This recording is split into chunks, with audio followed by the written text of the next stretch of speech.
Lucas, capítulo 12.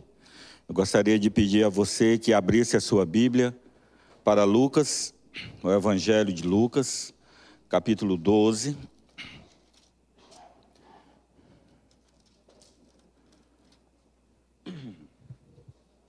A partir do verso 35. Lucas 12, a partir do verso 35. E você vai deixar a sua Bíblia aberta, que o Evangelho de Lucas, e especialmente o capítulo 12, como nós já falamos desde o início dessa celebração, é uma palavra que vem ao nosso coração, que nós estamos certamente carentes de ouvir essa palavra, ou essa palavra. O capítulo 12 de Lucas é um manual. O capítulo 12 de Lucas é uma resposta rápida do Senhor a muitíssimos dos problemas que nós enfrentamos, das dificuldades que nós enfrentamos, das adversidades que nós enfrentamos, como hoje pela manhã nós já cantamos e já oramos em relação a essas dificuldades, a essas tribulações, a essas perguntas que muitas vezes não temos respostas. E antes de ir para o versículo 35, que é o versículo que a gente vai pensar rapidamente sobre ele,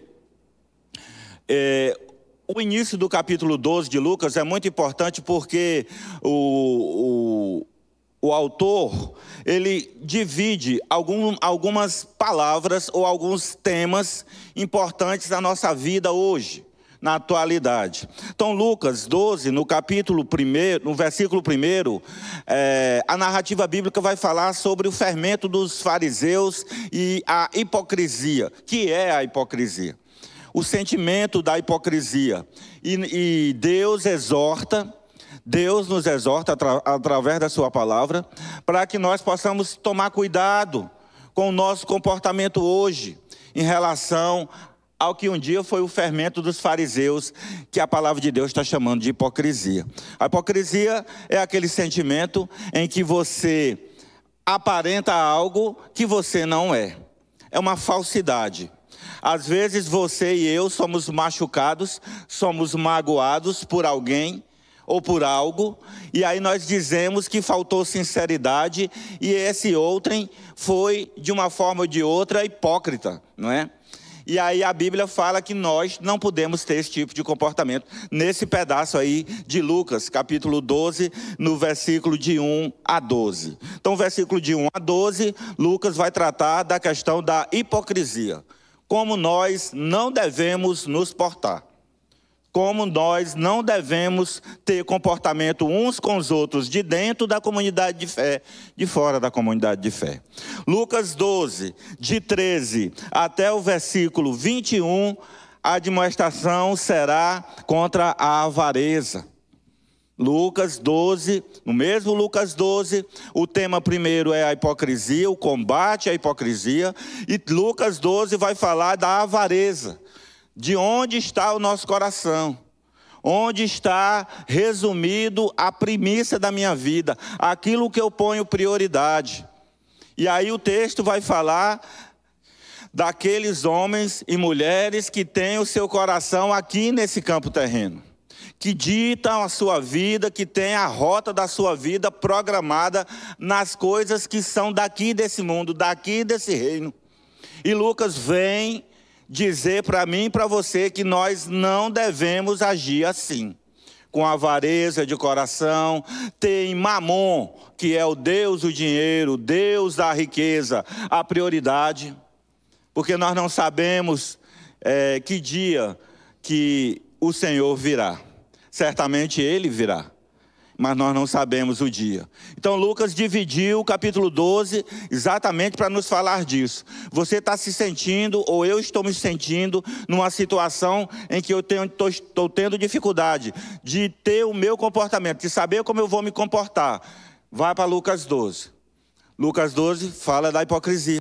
Lucas 12 fala da avareza, que nós devemos ter o nosso coração no Senhor. Lucas 12 vai gerar o buscar em primeiro lugar o reino de Deus, e todas as outras coisas nos serão acrescentadas. Por quê? Porque começou na avareza do coração do homem. E esse homem aí sou eu e você. E eu vou seguir o livro de Lucas, o capítulo 12, do versículo 22 até o versículo 34, que é antes do texto que a gente vai ler. Lucas vai falar da ansiedade, hipocrisia, comportamento ou personalidade dúbia ou falsa. Depois, a avareza, onde está o nosso coração, onde a gente tem depositado a nossa confiança, eu e você. E vai encerrar com a ansiedade. Lucas vem resolver, através desse manual, o problema da ansiedade. Por que somos ansiosos? Por que estamos preocupados com o amanhã? Por que nós não estamos conformados com o que temos ou com o que somos?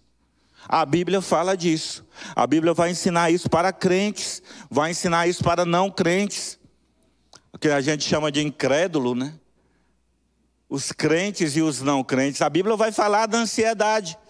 E a Bíblia vai dizer que nós não podemos andar ansiosos por coisa alguma. E nós temos esse versículo decorado. Nós temos ele na mente. Mas, irmãos, colocar ele em prática é uma guerra. Colocar ele em prática é uma batalha diária. Até você lembrar, até eu lembrar que eu estou dentro da ansiedade, dos pés à cabeça, vai um dia inteiro. Se brincar, vai uma semana inteira. Se brincar, vai um mês inteiro. E você e eu, nós não nos apercebemos que estamos ansiosos com a situação A ou a situação B. E Lucas 12 está dizendo aqui, meu filho, o manual, aqui meu filho, não andeis ansiosos. Lucas 12, assim como produziu o buscar primeiro o reino de Deus, o Lucas 12 vai falar, não andeis ansiosos de coisa alguma. Olha, vocês não observam os passarinhos? Vocês estão vendo os passarinhos? Quantos já viram passarinhos essa semana aqui? Eu vi um monte ali, agora está saindo as araras no oco das palmeiras. É assim? Os irmãos estão vendo isso também? Graças a Deus. É arara? É arara, não é? É arara sim, é arara. E tem outros, não, lá em casa não tem arara. Pô, tem outro passarinho lá. Pardal, não é possível que não tenha. Tem. E o Senhor manda nós olhar para ele, irmãos. Será que é preciso ter um exemplo mais prático, mais palpável, mais concreto, da gente todo dia está vendo? Vocês estão vendo esse pardal aí que está fazendo ninhos, às vezes em cima da sua cabeça. Pronto. Não semeiam, não colhem, não ajuntam em celeiros. Ai, minha costela. Não ajuntam em celeiros, pardais. E nós endoidando, procurando celeiro. Faz um, quero fazer outro. Faz outro, quero fazer um outro. E o Senhor está dizendo, os pardais não ajuntam em celeiros. E a gente passa por cima do texto. E lê o texto. E decora o texto. Mas daqui a pouco, nós estamos derrubando o pardal de baladeira. Baladeira, os irmãos sabem o que é baladeira, não sabe? Tem que chamar estilingue também, né? Tem um outro povo que é estilingue, né? Qual é o outro? Badoque também, é verdade. Cada um tem um nome, todo mundo está sabendo do que eu estou falando. Às vezes os crentes estão atirando nos pardais. Nós estamos tacando pedra nas araras, ao invés de estar aprendendo com elas. Que é isso que o Senhor está nos mandando. Estão vendo essas aves aí, ó?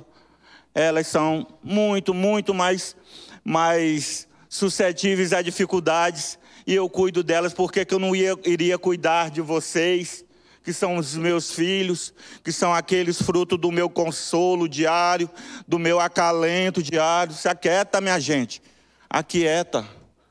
Põe o seu coração naquilo que realmente deve você colocar o seu coração. Será que está perdendo o seu tempo? Será que eu não estou perdendo o meu precioso tempo? O tempo que o Jesus me deu, o tempo que Jesus me concedeu para que eu vivesse aqui, o tempo que Ele quiser.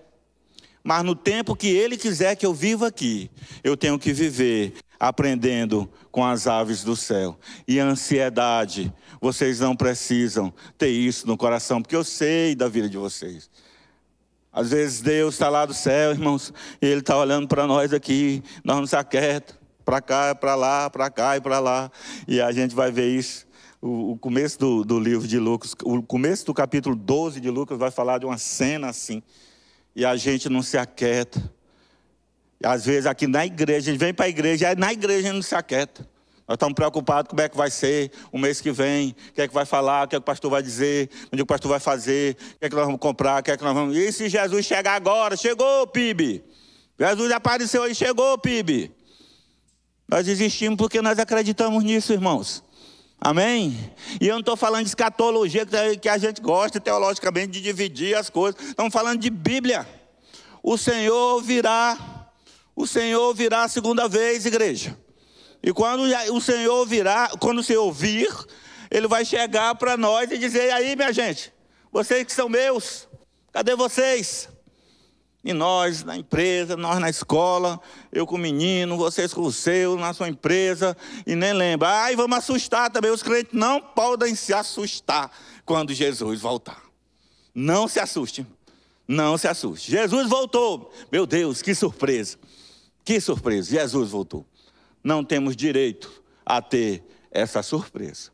Porque é para isso que nós existimos. É para isso que nós saímos domingo, de manhã, no primeiro dia da semana, estarmos aqui ouvindo a palavra dele e o nosso coração aceso essa chama. Jesus virá, Jesus virá, Jesus virá, amém? Jesus virá, Jesus virá, Jesus virá, amém?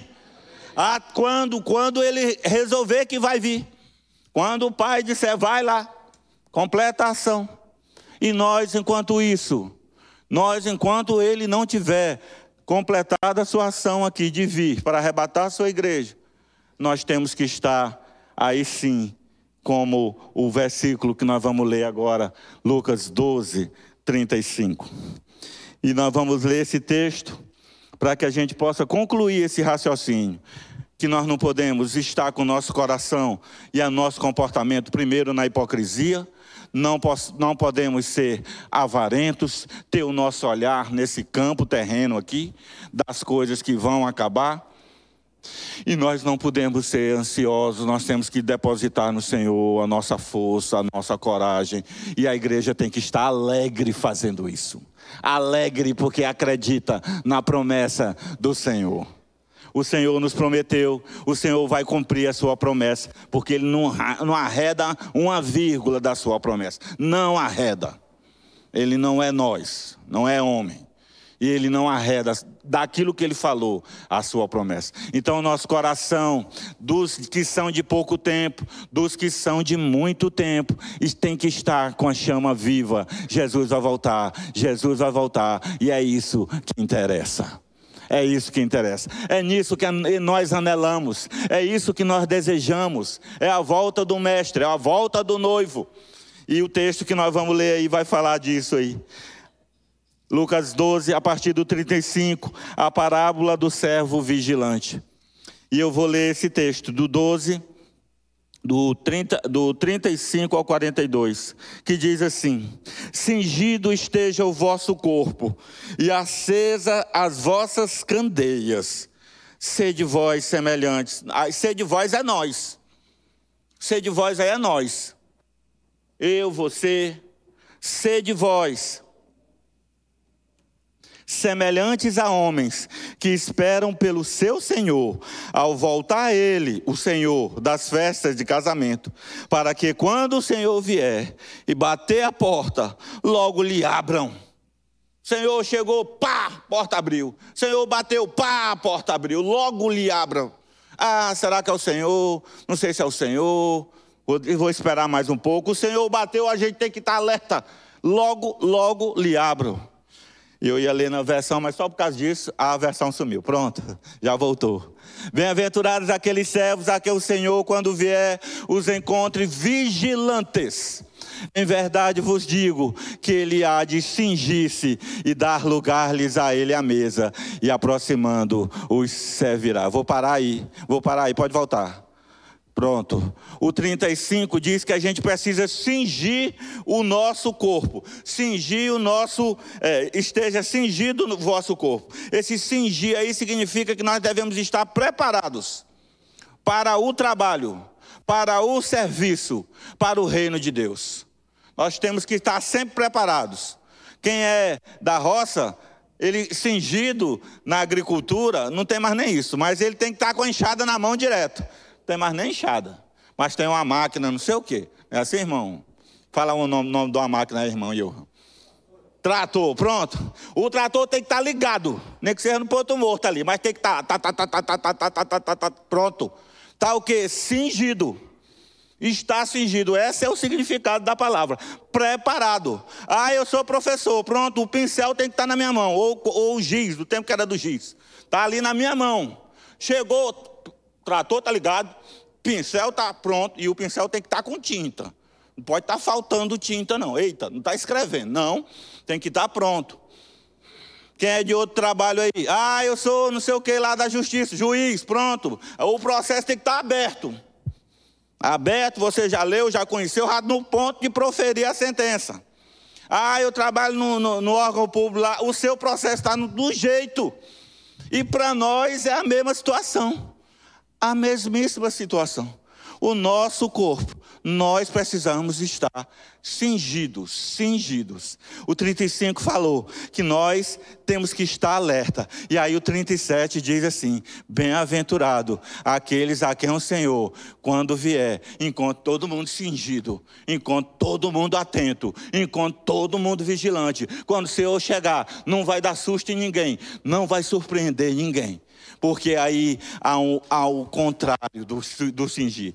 O 35 diz que a gente precisa estar com o corpo cingido, preparado. O 37 diz que aqueles que estiverem cingido e preparado, o Senhor vai fazer o quê?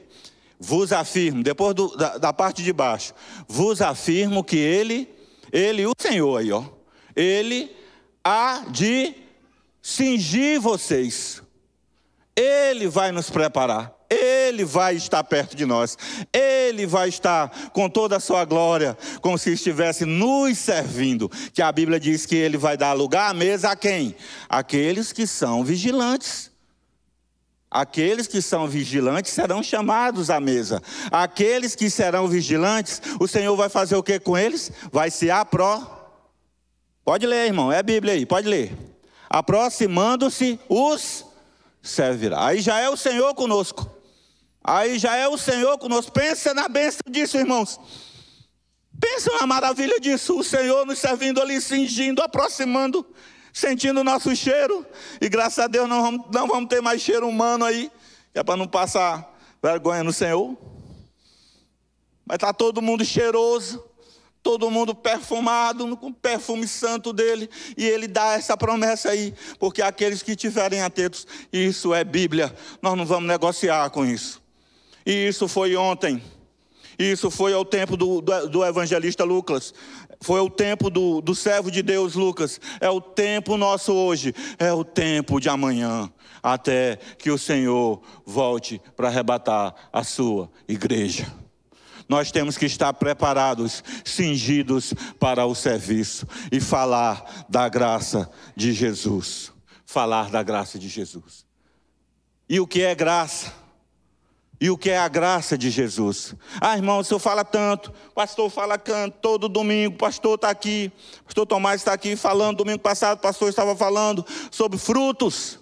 Foi isso, irmão? Não lembra de domingo passado, não lembra, irmãos? Fruto. Que fruto nós temos produzido? Será que o nosso fruto está igual ao fruto de um camarada aí do mundo que não conhece Jesus? Que não tem a sua vida voltada, centrada nas coisas que Jesus quer que eu e vocês estejam? Porque aí nós dizemos que o mundo está infeliz, que o mundo está carecendo de Jesus e está. E daqui a pouco nós estamos com o mesmo discurso. Ah, eu estou infeliz. Ah, dentro da igreja. Ah, eu não consigo sentir a chama do Senhor. Ah, essa chama que diz ele virá, irmão. Eu estou com tanto tempo na igreja que esse negócio está se apagando em mim. Ore, irmão, ore. Feche seus olhos, só você na sua casa, e diz: Senhor, acende a chama do meu coração novamente e me faz voltar ao primeiro amor. Me faz voltar ao primeiro amor. Vai ser o primeiro milagre, o grande milagre que Jesus vai fazer na sua vida. Não vai ser você enricar, comprar outra fazenda, comprar outro caminhonete, comprar outro Fusca, não sei, não é isso. Faz voltar, Senhor, aquele fogo que um dia eu senti, porque quando tu voltar, eu tenho que estar cingido, com o meu trator ligado, com o meu pincel ligado, com o meu processo ligado, com o meu cliente com a boca aberta e o processo do dente ali todo para ajeitar. Estou falando com o Rodrigo, que é o dentista que está aqui, não sei como é, talvez eu falei aqui uma grande heresia do ponto de vista odontológico, mas o sentido é o mesmo, preparados, nosso coração cheio de graça, e às vezes quando nos perguntam o que é graça, aí a gente já fala no automático: graça é favor? Não entendi. Favor imerecido, que é isso? Já pensou você falar isso para uma pessoa que não é crente? Mas eu vejo vocês falando em graça. Primeiro, não sei o que é graça. O nível de alfabetização no mundo também está bem ruim. Esse negócio de imerecido. Precisa explicar isso. Explicar. Favor imerecido, vamos explicar. Peraí. É favor imerecido. Agora senta aí para eu te dizer o que é favor imerecido. Graça é quando Deus nos concede, primeiro, perdão a mim e a você. Fala o nome perdão, irmão. Graça é perdão. Graça é ânimo, encorajamento, entusiasmo, chama no coração voltar. 3, graça é consolo. Consolo ao enlutado, ao que está sofrendo, ao que está chorando. Consolo, o Deus que nos acalenta, o Deus que nos ajeita, o Deus que sabe da nossa dificuldade, o Deus que sabe do nosso choro. Graça é consolo. E por fim, graça é a salvação em Jesus. A salvação, aquilo que nós esperamos, aquilo que nós cremos. Isso é graça. Graça é perdão de Jesus para nós, perdão de Deus para nós. Graça é exortação, ânimo, encorajamento. Graça é consolo, isso é tudo junto.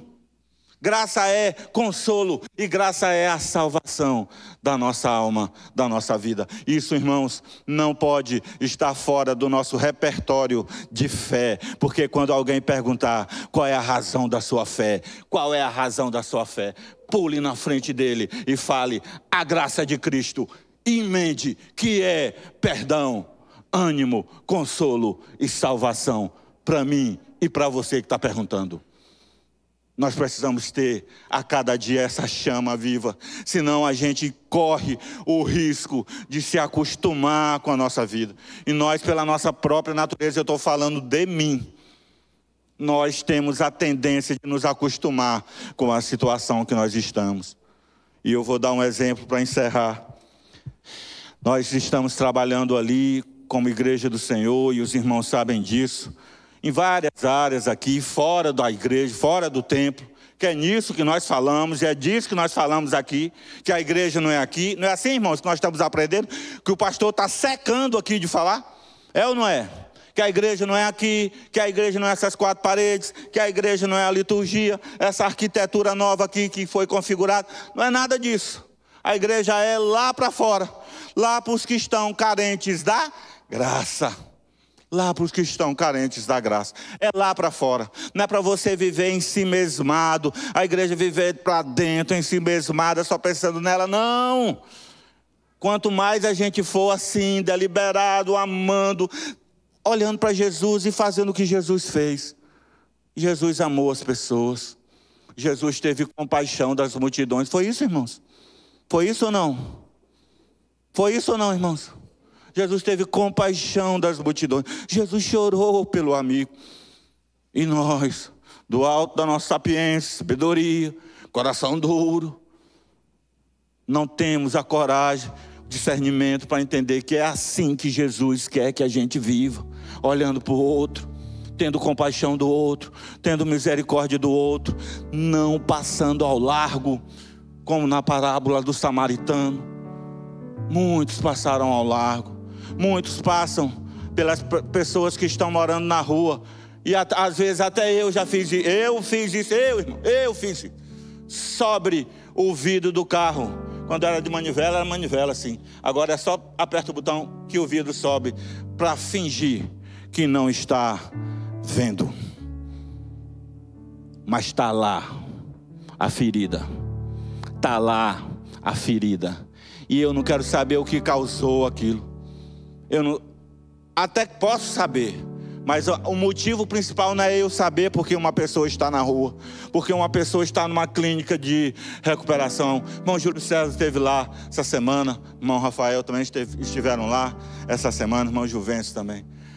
Ali não é para a gente saber o que é que produziu aquelas pessoas de chegarem naquele lugar. Isso não é o mais importante. O mais importante é como aquelas pessoas vão sair daquele lugar. Diga amém. Amém, porque é para isso que a igreja existe. Como aquelas pessoas vão sair daquele lugar. As histórias são 1000, 1 milhão de histórias. Justificativas são 1000, 1 milhão de justificativas. Mas o mais importante é saber por que elas, ou como elas sairão de lá. As pessoas que estão na rua, elas se acostumam com a rua. Elas se acostumam com a rua. E aí chega um momento que parece que aquilo ali é a casa dela, é a vida dela. Nós estamos lá todo sábado, Irmã Marli, sua equipe, precisando de mais mulheres, precisando de homens lá. E nós vamos continuar lá, irmão. Irmão, eu não vou. Amém, irmão, você não vai, nós vamos. Nós vamos. Precisando de homem lá, eu não prego. Lá não precisa você pregar, não. Lá precisa ser homem e ficar perto. Não é assim, Marli? Só precisa ficar perto. Conversar com um, conversar com outro. Só para que as meninas se sintam mais seguras. Precisa nada, essa cara sua. Ser um bonito aí, os grandes. Esses aí são mais fáceis, os grandes. Até os pequenos, desenrola lá. Até se for um homem pequeno lá, já tiver 17 anos, já desenrola. Pode ficar lá. E aí com o tempo você vai conhecendo, vai se aproximando, vai abraçando, vai conversando, vai mostrando. Precisa às vezes nem pregar, nem abrir a Bíblia, falar, pular, falar em língua estranha, não. Eles olham para você e vê Jesus. Enxerga Jesus. Porque ele vai dizer, se Jesus estivesse aqui, Jesus faria isso aqui que vocês estão fazendo. Se Jesus estivesse aqui, Jesus estaria fazendo isso que vocês estão fazendo. Isso. E não é nada. Não é nada passar pão com manteiga, levar um bule de café, bule ou garrafa, sei lá como é que chama. Não é nada. Fazer um cuscuz de manhã, irmã Cléo, especialista em cuscuz, maranhense. Ela vai se achar ruim. Faz o cuscuz e leva. Pão de queijo. Tem uma instrução boa agora na Ventania, né? Marli passou uma instrução boa na Ventania. Não adianta levar pão com manteiga lá, nós não estamos dando conta. Tem dia, os dias de vocês estão amanhecendo com vento? Sim ou não? Na casa de vocês, onde está tendo vento lá? Pô, o culto lá começa na hora do topo da Ventania. O vento cobrindo e a toalha subindo, pula na toalha, outro segura. Bota, por isso precisa dos irmãos lá. E não dá nem para passar pão com manteiga. Então leva pão de queijo, ó. Aí eu já resolvi. Quando a Marli deu a instrução, Jesus, o que é que eu vou fazer? Jesus, o que é que eu vou fazer? Com a mãozinha assim. Aí Jesus, pão de queijo. Pronto. Pegou, botou no saco. Chegou, abriu, o povo pega com a mão, come. Resolveu. Resolveu ou não? Resolveu. Acharam bom. Pronto. Ah, quero que levar pão. Já leve a manteiga da sua casa passada, que o vento não está deixando passar a manteiga lá. Nós vamos morrer por causa disso, irmão? Sim ou não? É muito difícil passar pão na manteiga. É passar pão na manteiga, é amor. Passar pão... É pão na manteiga ou manteiga no pão? Passar o pão na manteiga, a manteiga no pão, como diriam os matemáticos, a ordem dos fatores não altera o produto. O pão vai estar lá melado e o povo vai comer, e amém. Passar manteiga no pão É Jesus dizendo: ama esse povo, que eles vão ser transformados. Não é pela eloquência de vocês, pela sabedoria de vocês, é porque eu estou no negócio. Eu estou no negócio. E quando o Senhor está no negócio, irmão, é de tudo que nós precisamos. O convencimento, o tempo, os frutos que serão colhidos, aí é com o Senhor da glória. Amém, irmãos? Que essa palavra possa tocar no nosso coração e a gente possa ser achado como esses servos do capítulo 12 de Lucas. Servos vigilantes, servos atentos para o que de fato interessa. Vamos nos colocar de pé, vamos orar, agradecendo. E eu já até estourei um pouco o horário. Os irmãos não me avisaram que era a manteiga no pão. Eu não sabia nem que era o pão na manteiga. Estou muito preparado, hein, irmão? Profundo conhecedor da culinária. Vamos orar agradecendo. Grande Deus, obrigado, Senhor, porque Tu falou ao nosso coração. Apesar de mim, apesar de nós queremos, Senhor, declarar que o nosso coração é ensinável. Que o nosso coração, Senhor Deus, é passível ao aprendizado daquilo que é a Tua vontade para as nossas vidas. Senhor Deus, repreende de nós a hipocrisia, a avareza, a ansiedade, e que possamos ter corações vigilantes para sentirmos como Tu és lindo, Senhor. Como Tu és um Senhor lindo. Um Senhor que nos supre as necessidades. Um Senhor que cuida de nós durante o curso da nossa história. Até aqui, Senhor Deus, nós chegamos porque a Tua forte mão nos sustentou. E ao tempo que o Senhor prover para cada um de nós, que seja o Teu tempo, e que esse tempo possa ser utilizado para que os ensinos da Tua palavra possam ser colocados em prática nas nossas vidas diárias. Eu oro encarecido, eu oro agradecido, digo, em nome do Senhor Jesus. Amém e amém. Podem sentar. Chamar a irmã.